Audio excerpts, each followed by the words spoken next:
आइए, बड़ा ही सुंदर भजन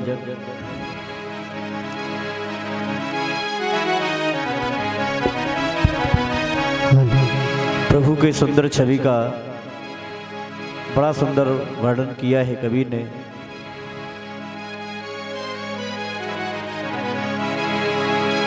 भक्त कहता है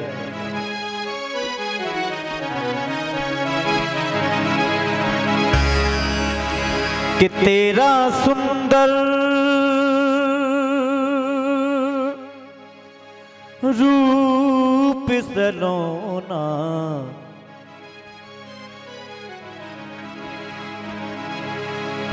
तेरा सुंदर रूप सलोना अखियों में जादू टोना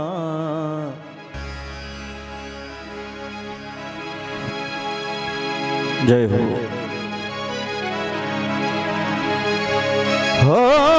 अखियों में जादू टोना मेरे रमण बिहारी लाल मेरे रमण बिहारी लाल तिहारी सूरत पे बलिहारी मेरे रमण बिहारी लाल तिहारी सूरत पे बलिहारी।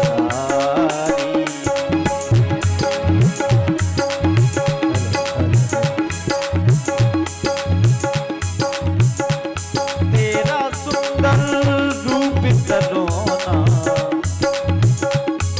अखियों में जादू टोना तेरा सुंदर रूप सलोना अखियों में जादू टोना प्यारे राधा वल्लभ प्राण तिहारी प्यारे राधा वल्लभ प्राण तिहारी सूरत पे बलिहारी वल्लभ प्राण तिहारी सूरत पे बलिहारी।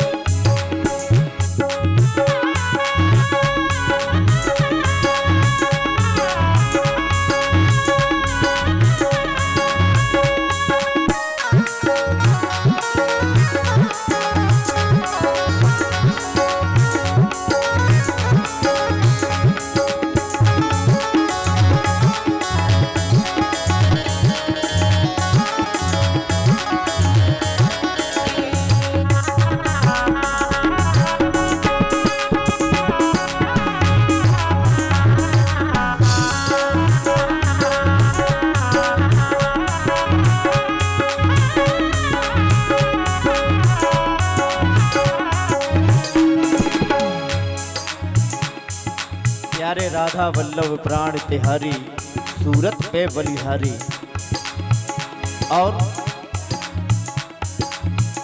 अधरों पे मुस्कान भरी अधरों पर मुस्कान भरी नैनों में मस्ती छाई अधरों पर मुस्कान भरी नैनों में मस्ती छाई सुंदरता के सागर हो तुम सुंदरता के सागर हो तुम सुंदरता के सागर हो तुम चांद तेरी परछाई सुंदरता के सागर हो तुम चांद तेरी परछाई।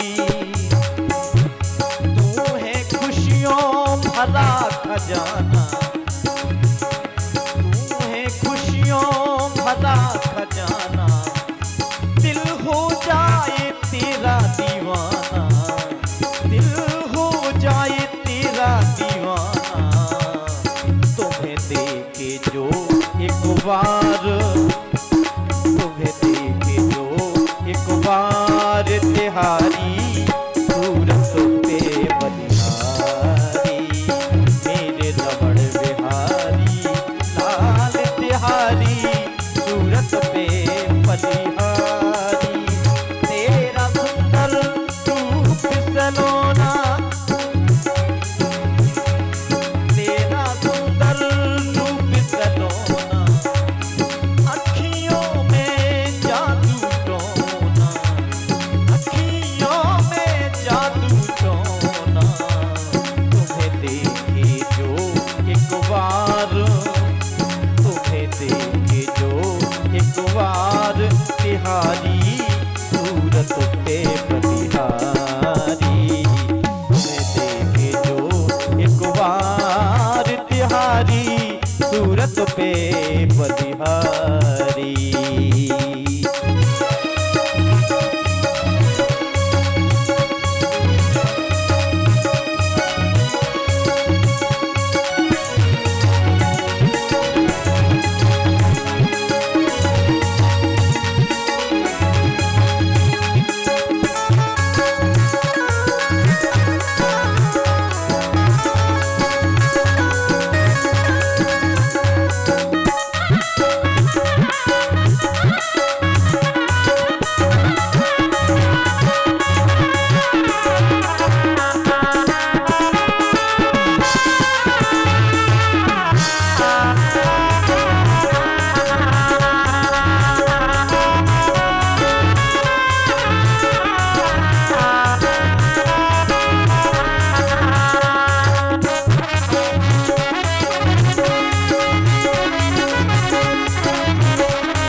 तुम संग मेरे नैन लड़े, कोई और न मन को भाए।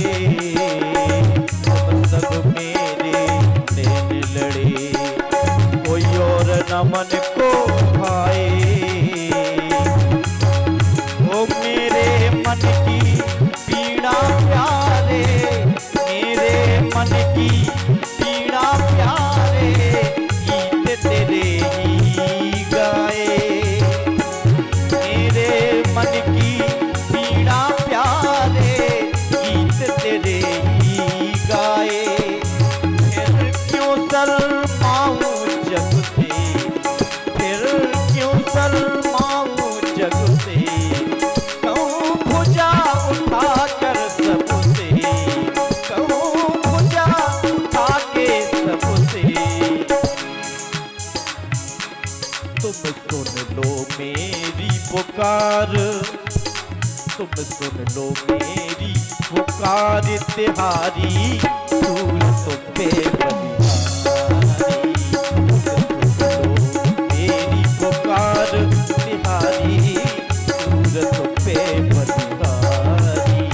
तेरा सुंदर रूप सलोना, तेरा सुंदर रूप सलोना, अखियों में जादू टोना, अखियों में जादू टोना। यारे राधा वल्लभ प्राण, यारे राधा वल्लभ प्राण तिहारी सूरत पे बलिहारी। यारे राधा वल्लभ प्राण तिहारी सूरत पे बलिहारी। यारे राधा वल्लभ प्राण तिहारी सूरत पे बलिहारी।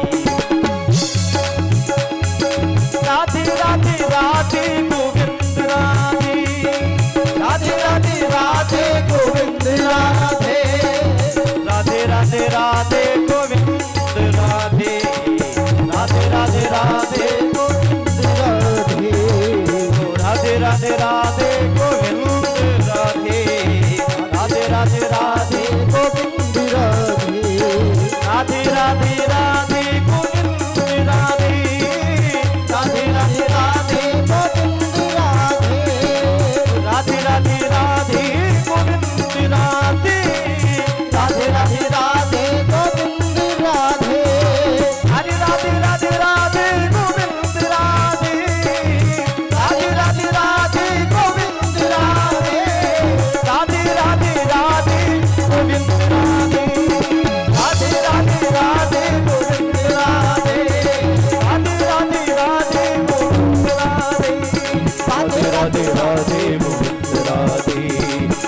राधे राधे गोविंद राधे राधे राधे राधे गोविंद राधे गोविंद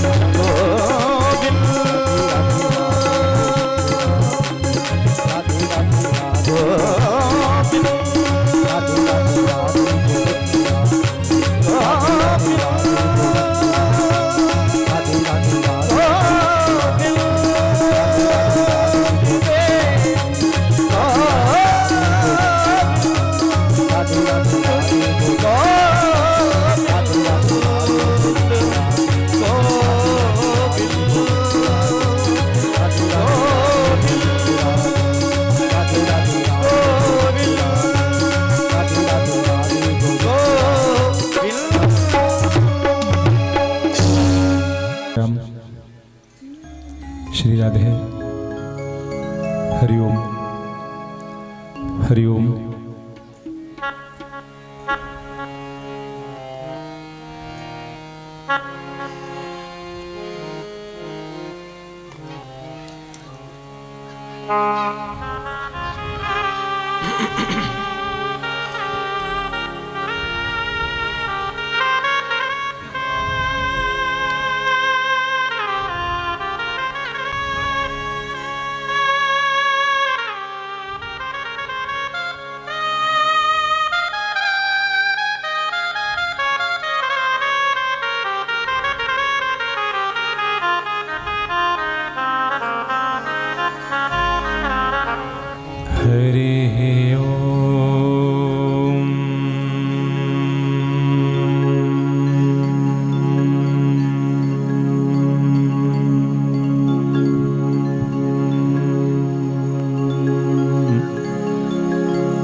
स्वस्ति श्रीमन्महागणाधिपतये नमः।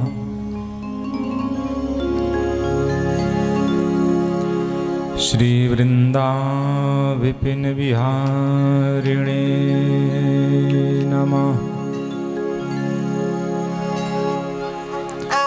श्री युगल चरण कमलेभ्यो नमः।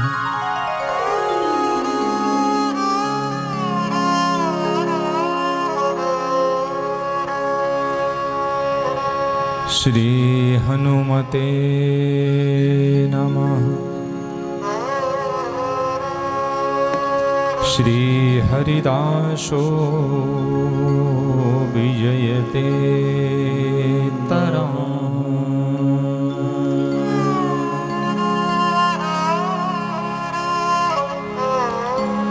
श्री सद्गुरु चरण कमलेभ्यो नमः।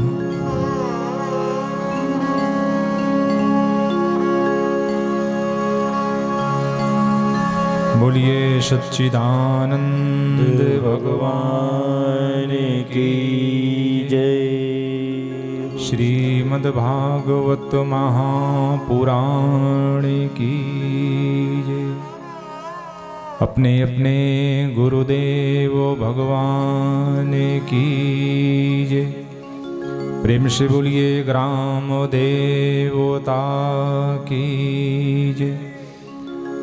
नमः पार्वती पतये हर हर महादेव।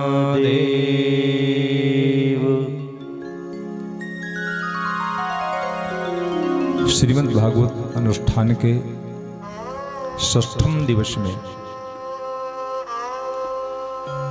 भगवान की दिव्य कथाओं के अंतर्गत उनके प्रेमास्पदों का भी चरित्र श्रवण करें। भगवत कथा भी अधूरी है यदि उनके प्रेमियों का गुणगान न हो। संत तो कहते हैं राम ते अधिक राम कर दासा।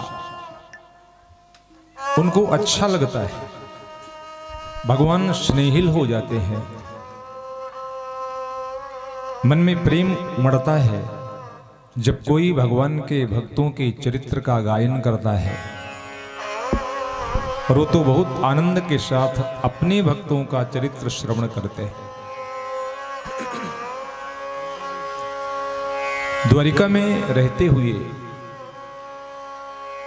भगवान श्रवण करते हैं चरित्र अपने भक्तों का ही। कभी देवर्षि नारद जाते हैं, कभी स्वयं ब्रह्मा का शुभागमन होता है, कभी सनकादिक जाते हैं। एक दिन तो वेद पहुंच गए, साक्षात चारों वेद ऋग, यजु, साम और अथर्व मूर्तिमान बन करके, मूर्ति धारण करके पहुंचे भगवान के पास। श्री द्वारिकाधीश के चरणों में साष्टांग नमन किया। भगवान ने देखा तो प्रसन्न हुए। वेद पधारे हैं, स्थान दिया, आसन दिया और वेदों ने भगवान की स्तुति किया। हे परमात्मन, सत्य है, हमारे अंतस्थल में आपके प्रति जो अनेक प्रकार के स्वरूपों का उद्भाव है,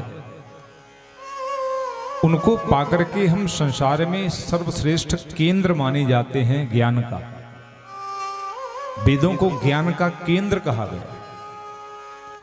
कोई वेद पढ़ ले तो लोग कहते हैं अरे भाई वेदज्ञ हैं, बड़ा मान सम्मान इज्जत समाज में होती है। वेद संस्कृत की विद धातु से वेद शब्द का निर्माण हुआ, उत्पत्ति हुई। विद धातु, विद अर्थात जानना।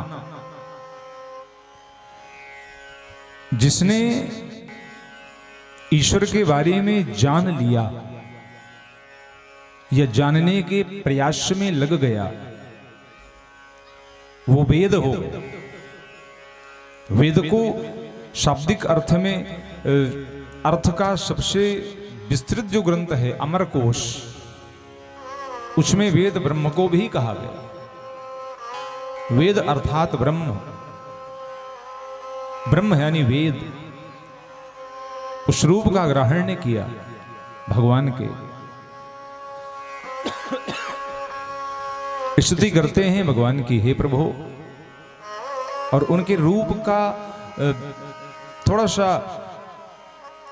वक्तृत्व देने की एक कोशिश करते हैं। आग जगदोक सामखिल सत्यवो बोधकते। प्रभु, आप आग हैं, आप समस्त जगत समस्त संसार को शक्ति प्रदान करने वाले हैं, शक्ति के अवबोधक हैं। शक्ति की अवबोधना प्रबोधना होती है जब भगवान की कृपा उस जीव के ऊपर होती है। शक्ति तो सबके पास है, विद्या तो सबके पास है, ज्ञान तो सबके पास है, लेकिन जिसके ऊपर भगवत कृपा होती है उसी का प्रकाशन होता है। अपने अंतस में बसे हुए उस ज्ञान की प्रस्तुति भी भगवान की कृपा पर आधारित है। बहुत सारे लोग हैं जो विद्वान हैं, श्रेष्ठ हैं, वेद पढ़े हैं, लेकिन उनके पास प्रस्तुति का तरीका नहीं है, उनकी शैली नहीं है, उनका मेथड नहीं है, उनकी विधि नहीं है, तो लोग उनको पसंद नहीं करते। ज्ञानी बहुत हैं, लेकिन भगवत कृपा नहीं है, मैं तो यही समझूंगा। और कुछ लोग हैं जिनके पास ना तो ज्ञान है, ना तो विद्या है, ना तो बल है, ना तो तप है, कुछ भी नहीं है। जैसे हम, कुछ भी तो नहीं है, न ज्ञान, न विद्या, न तप, न बल, लेकिन इसके बाद भी आप जैसे लोग बड़ा प्रेम देते हैं। क्यों? मुझे ऐसा लगता है, कुछ हो या ना हो, लेकिन मुझे ऐसा लगता है हम जैसे लोगों के ऊपर भगवान की कृपा है, और कृपा है तो सब कुछ है। जा पर कृपा राम के होई, ता पर कृपा करे सबको। उसकी कृपा जिस दिन हो जाती है जीव में, जीव के ऊपर, जीव पर, उस दिन वो जीव कहां से कहां पहुंच जाता है। उसका गुणगान गाता हुआ वो गुलाम गुल से गुलफाम हो जाता है। मैं तो नहीं इस लायक, तेरा नाम कैसे गाऊं। पर आगे कहता है, अगर गा रहा हूं लायक ना होने के बाद भी, तो तेरी प्रेरणा से ही ये कमाल हो रहा। तेरी ही प्रेरणा है। वेद यही कहते हैं, अग जग दोक शाम खिल शक्ति वो बोधक दे। शक्ति की अवबोधना है आपके जीवन में प्रभु। बड़ी कृपा, इस जगत में आप सशरीर होकर के आए। हम आपके दर्शन को पाकर के कृतार्थ हो गए, धन्य हो गए प्रभु। वहां से वेद गए। एक दिन भगवान को आमंत्रण आया। कहां से? इंद्रप्रस्थ से। पांडव वंशावतंस महाराज युधिष्ठिर राजसूय यज्ञ कर रहे हैं। सांसारिक रिश्ते में द्वारिकाधीश जो हैं वो युधिष्ठिर के संबंधी हैं। महाराज युधिष्ठिर की बुआ के बेटे हैं। नहीं, उल्टा बोल गया। महाराज युधिष्ठिर के मामा के बेटे। महाराज युधिष्ठिर की जो माताश्री हैं भगवान द्वारिकाधीश की ओर रिश्ते में बुआ लगती, वसुदेव जी की बहन है। आमंत्रण हुआ, भगवान द्वारिकाधीश पहुंचे। जाते ही सबसे पहले अपने भाई युधिष्ठिर से मिले, प्रणाम किया, क्योंकि रिश्ते में बड़े हैं युधिष्ठिर। युधिष्ठिर बड़े हैं, भीमसेन बड़े हैं, अर्जुन भगवान के समकक्ष हैं, उनका मित्रता का संबंध है। हालचाल पूछे, क्या हैं, कैसे हैं, व्यवस्था क्या है, कैसी है, पूरी जानकारी लिया। भोजन का प्रबंध बोले भीमसेन के जिम्मे में। ब्राह्मणों की दक्षिणा का प्रबंध बोले दुर्योधन के जिम्मे में। रहने का प्रबंध बोले सहदेव के जिम्मे में। सबके प्रबंधों की चर्चा किया, जानकारी लिया। भगवान द्वारिकाधीश ने पूछा, दादा जो श्रद्धालु जन आएंगे, जो दर्शक जन आएंगे यज्ञ में, तो जब वो भोजन करेंगे, प्रसाद ग्रहण करेंगे, तो उनके जूठे पत्तल कौन उठाएगा? युधिष्ठिर जी ने ऐसे माथा ठोंका, हे भगवान, भूल ही गया। अरे भगवान ने कहा, चिंता मत करिए दादा, हम हैं ना, हम हैं। द्वारिकाधीश यदुवंश के शिरोमणि, यदुवंशावतंस भगवान द्वारिकाधीश कहते हैं, आने वाले श्रद्धालुओं के भोजन किए हुए जूठे पत्तलों को हम उठाएंगे, चरण उनके हम धुलेंगे। इससे जरा एक सांसारिकता, एक थोड़ा सा रिश्तेदारी का तरीका सीखिए। सगा के यहां से न्योता आया, आप गए, जाके कुर्सी में बैठ गए। कुर्सी में, अब सगा है, कुर्सी में बैठ गए।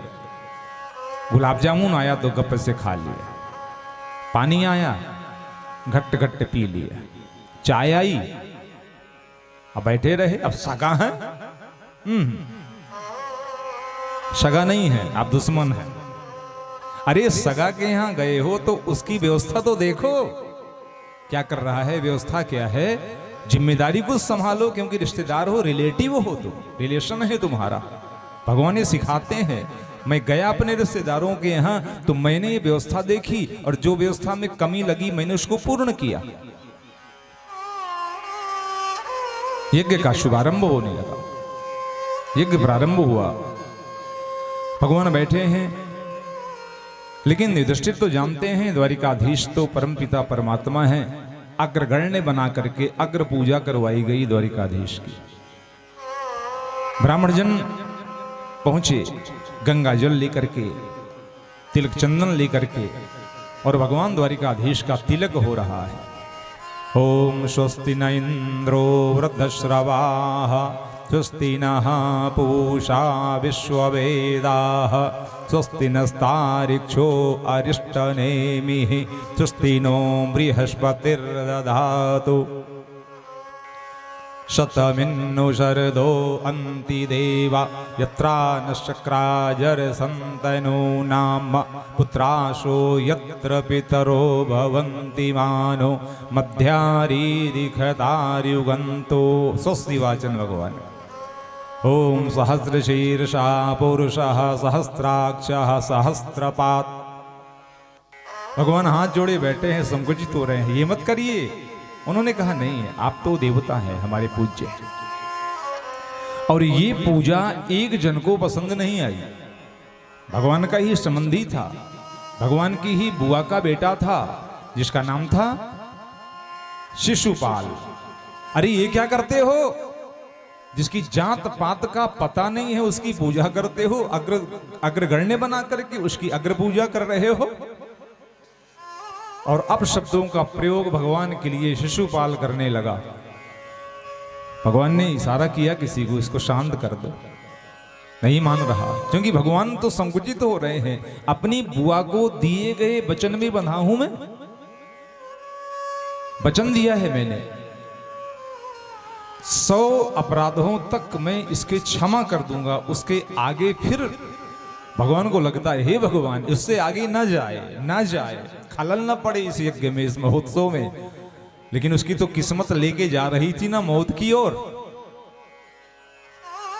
गालियां देता गया, अपशब्द बोलता गया, बोलता गया, बोलता गया, 99 तक पहुंच गया। भगवान द्वारिकाधीश ने इशारा किया, बस करो भाई, बस करो। लेकिन कहां बस होना था। और जैसे ही 100 से ऊपर के अपराध उसके हुए, द्वारिकाधीश ने शीश काट दिया, उस दुष्ट का वध हो गया।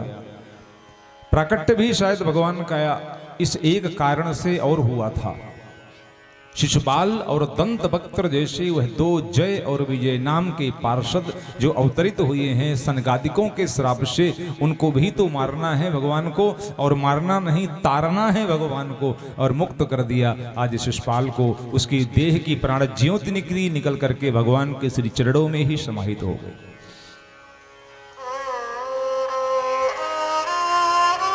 यज्ञ अग्रसारित हुआ, आगे को बढ़ा। कहते हैं उसी क्रम में दुर्योधन का मान भंग हो गया।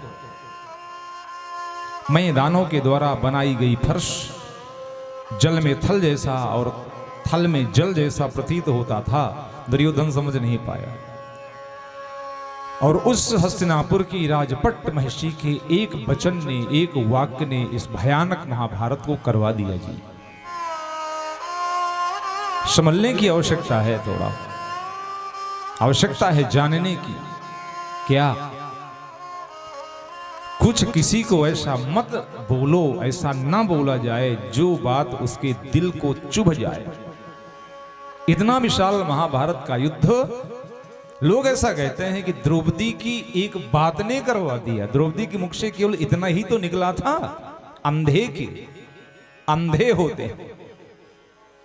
दुर्योधन को चुभ गई और उसका परिणाम बड़ा भयानक हुआ। दुर्योधन लग गया पीछे पांडवों के, धर्म अधर्म हर तरह से उनका नाश करने की योजना बनाने लगा। द्यूत में हरा दिया, द्रौपदी का शील हरण करने का प्रयास किया। वो तो भगवान कृष्ण की कृपा ना होती तो जाने क्या से क्या होता।